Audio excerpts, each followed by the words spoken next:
In the great ancient epic of Mahabharata, Rishi Vedavyasa mentions that the noble warriors Pandavas wanted to build a state-of-the-art urban city of their times at a location near today's Delhi called Indraprastha.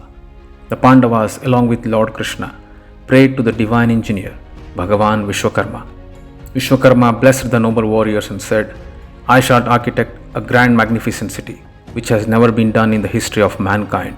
The city shall house many royal palaces, whose walls shall glitter like gold and silver, whose beauty and structure can only be matched with Indra's heavenly abode. With lush green gardens, the houses and palaces will not only look splendorous, but also illusionary for many." Hence the legend of an ideal city planning and temple constructions was born in the minds of ancient Bharatiyas, which became the beacon for the future generation of engineers. Namaste and welcome friends to Mysore Yogis, a channel dedicated to upholding the history and rich culture of Bharat. Please subscribe and encourage us to continue our pursuit of building new content. The lions haven't stopped roaring for centuries.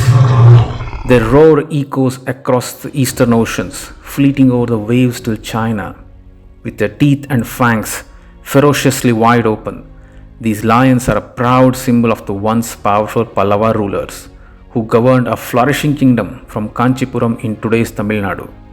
This magnificent yet surviving structure, dedicated to Lord Shiva, is Kailasanathar Temple in Kanchipuram. Built in 705 Common Era by the mighty Pallava king Rajasimha, also known as Narasimhavarman II, Kailasanathar is known for his pioneering structural architecture and perfect Vastu-based engineering marvel, just like Bhagavan Vishwakarma himself would have designed. Pallavas under Rajasimha were at the peak of their power when this temple was constructed. Their political influence reached far and wide across the Southeast Asian countries, all the way up to China. So much so, they even made military alliance with contemporary Tang dynasty of China. Their naval fleets were way ahead of its time, competitive, battle-ready, which could not only navigate long distances to conquer other kingdoms, but also protect their merchants from pirates. Through these new trade relationships, Pallavas had become richer and prosperous. They could invest in their military and expand across the landscape of southern India, overtaking their main rivals, Chalukyas of Badami in Karnataka and Pandyas of Madurai in Tamil Nadu. Despite these military and political expeditions among these rivals, the competition to engineer new temples dedicated to the gods, create new sculptures and write new literature was also weighing in on their minds. Hence, the patronage of art and architecture received a lion's share of the king's passion to leave a beautiful legacy. Rajasimha himself was an ardent devotee of Lord Shiva, who had mastered agamic rituals and was also a great scholar. He authored plays in Sanskrit language covering themes from Ramayana and Mahabharata. Kailasodharanam and Kamsavadham are some of his surviving popular plays even today. Kailasanathar is arguably the first temple construction using stone masonry in southern India. Prior to this structure, big rocks were cut through with enormous skill and effort to create caves.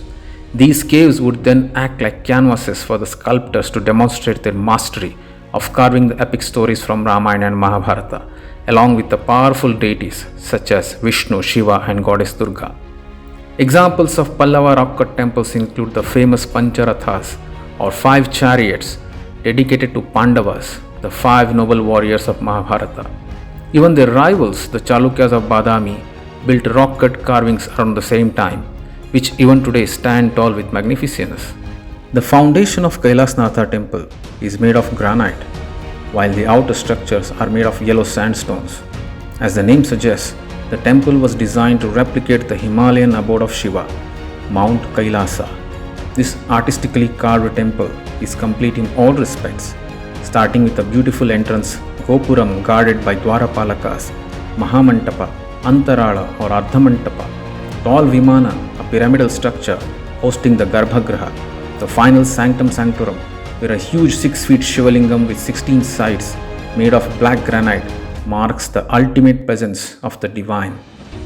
Circumambulating along the temple complex, one can see 58 sub-shrines guarded by lion pillars, roofed by a stupa head, and housing different deities with barely surviving mural paintings. The inner and outer walls of the temple have carvings decorated with different forms of Lord Shiva and Goddess Parvati. The main forms of Shiva include Vikshatana Murti, Samhara Murti, Tripurantaka Murti, Dakshina Murti, Gangadhara Murti, Kiratarjuna Murti, Kankala Murti, and Chandikeshwara Prasanna Murti.